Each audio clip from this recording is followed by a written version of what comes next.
Hi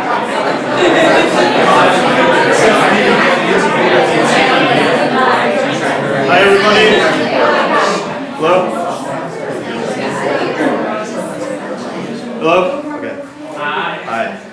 Thank you for coming out to our event with Engineers Without Borders, and specifically our project in Candelaria, Honduras.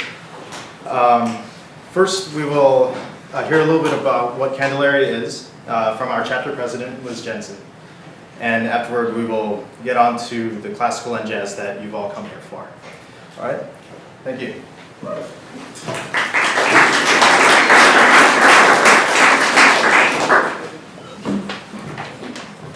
Hi, everyone. Thank you so much for coming tonight and supporting Engineers Without Borders. Sana has been a wonderful teammate on Candelaria, and I'm more than confident that she'll do amazing tonight. So, no pressure. For some of our guests tonight, I'd like to introduce myself, or Alan already did. I'm Liz Jensen. I'm the president of the Chicagoland Professional Chapter for EWB. Just a brief overview, we are a 501c3 organization. We've been around since 2005. We have 120 chapter members and a volunteer network of nearly 200 people, but we're still always looking for more. So if you're interested, come talk to me. We have, in our 9-year history, we've led 9 programs in both Central America and Africa, directly affecting over 6,000 people. One of these programs is located in Candelaria, and that's why we're here tonight. I've had the pleasure of knowing Sana through the Candelaria project. As I talk, feel free to look at our trip pictures. Candelaria is a mountain village in southwest Honduras that consists of 2,000 people. During the mid-90s, the community, similar to other communities in Central America, faced a new problem. Disposable items were entering their marketplace, and something that they've never had to deal with before. They never even had plastic pop bottles until 2002. So here we're used to having garbage. Along with that, the environmental regulations that come with garbage. There, not so much. You don't even realize the side effects that happen when you don't have that sanitary landfill available. Anyone who's traveled to Central America can tell you it's a beautiful town, a beautiful countryside, but everything is covered in trash. It's a very common problem. Candelaria, which initially burned their trash, quickly realized the dangers associated with that and started an open air dump. But soon enough, they realized that some of the issues with open air dumps, such as leachate or acidic garbage water, was draining from the site and affecting the vegetation and going all the way into their waterways. The village worked with another NGO for a while to start managing their waste, but once they reached their technical expertise limit, they contacted EWB for assistance in designing a sustainable and environmentally safe landfill for material that can't be recycled. Since implementing the landfill in 2011, the community has employed 4 workers and has made contacts with local recyclers, started composting stations, which is actually that big black bag is a composting station.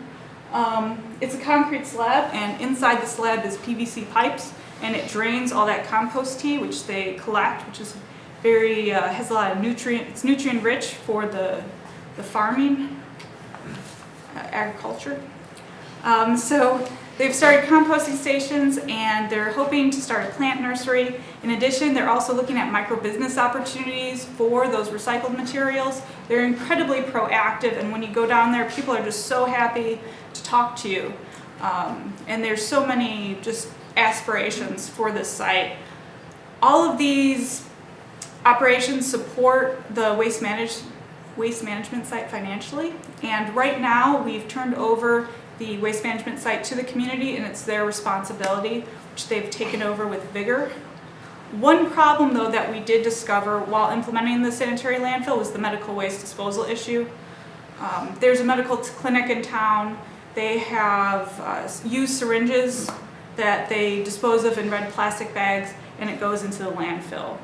When we were there, one of the workers actually accidentally stuck herself with it. We also found out that people were taking the needles out of the landfill site, and I don't know if they were hoping if there was extra medicine in there or some type of residue, but they were also sticking themselves. And so we came across a big public safety concern that we've been going over and over again on developing solutions One thing about development work is you can never develop a solution and just walk away. The solution needs to be explained, demonstrated, evaluated, and then like most things, it's an iterative process of going back and trying to actually find the real fix for the problem. So for this medical waste issue, we tried using a needle destructor, which we actually purchased online. Basically grinds to the top of the needles and it renders them useless. Once we got there, the destructors of course didn't work. Even the ones that did work, the power supply was all over. So that, so we gave up on that. The next trip, we had this bright idea of, well, we put the needles in a box, we show them how to make concrete, they fill the box with concrete, and then you just bury this brick. So we thought this was brilliant, and we went down there and we showed the clinic and staff how to mix the concrete, and everyone was smiling and nodding. But during our next trip, we saw the bricks, and it looked more like cement than concrete, and so it was very brittle, breaking apart. And it turns out their strong suit was not making concrete. Who would have thought? On another trip, we were actually thinking, hey, maybe they just need us to watch us make concrete again, us engineers. And finally, we just had a heart-to-heart with them, and they said, you know what, needles are just one thing, but we still have bloody bandages and other things that we need to dispose of. So during our next trip, we're actually planning on implementing a small medical waste incinerator, which we're hoping will be the final solution, very optimistic. In addition, the community has asked us with help with designing an aquaponics system. And what this would be, it's fish farming. It would add nutrients to their daily diet and help with a learning experience for school children. So we'll also be implementing a pilot aquaponics system. It's going to be next March. Just a quick segue. Back in 2012, I used to have to interview the member of the month. And I'd interview them, have a small write-up, and it would go in our monthly newsletter. And our first member of the month was Sana. So Ken Castman, one of our project leads, recommended I talk to this new, bright member. And so I sat down, I talked to her, we talked about professional life, her background, her hobbies. And later that day, I went home and I talked to my husband. And I was like, I spoke to the most wonderful young engineer today. And I'm a little selfish, so I started comparing myself to her, and I was like, oh, there's no contest. Like, she just does everything. She has 2 bachelor's degrees, one in chemical engineering, one in piano performance, minor in musicology. She works full-time as a quality control engineer, which is not easy. If there's an issue with the product line, you have to figure out a solution fast. She has a great sense of volunteering and giving back. When she was in high school, she used her free time to give piano tours, or she would tour at retirement homes and perform on the piano, I should say.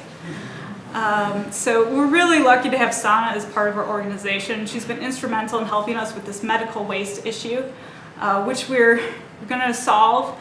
And Sarah, I don't know her quite as well, but she's also very impressive. And she's currently a software developer at Highland Solution after performing a year with the Sarajevo Philharmonic company in Bosnia. She's also a principal bassoonist with the Lakeshore Symphony Orchestra and at the Chicago Metropolitan Symphony Orchestra. She studied with Louis Kurt and Christopher Millard at Northwest University, where she earned her bachelor's and master's degree.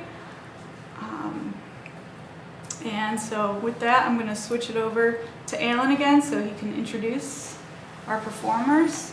Thank you very much.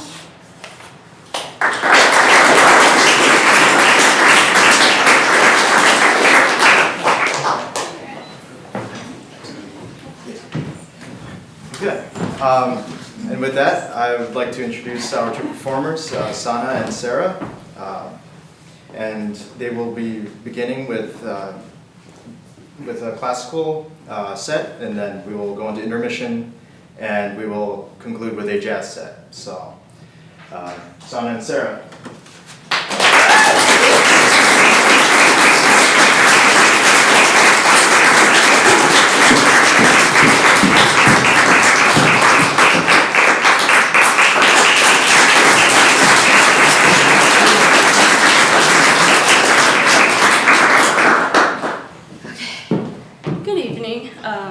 And I want to say thanks, Liz, for that really glowing speech. It made us sound really, really good. So I wanted to just introduce a little bit of our program tonight. So we're going to start with Soliloquy, composed by Bernard Garfield. He's a contemporary, still living composer, American composer who's also a bassoonist. And then we're going to continue next with Sarah doing her solo Bach Partita, D minor. And then I'm going to be back on stage doing some Rachmaninoff. I'm going to be playing 2 preludes. So, hope you enjoy.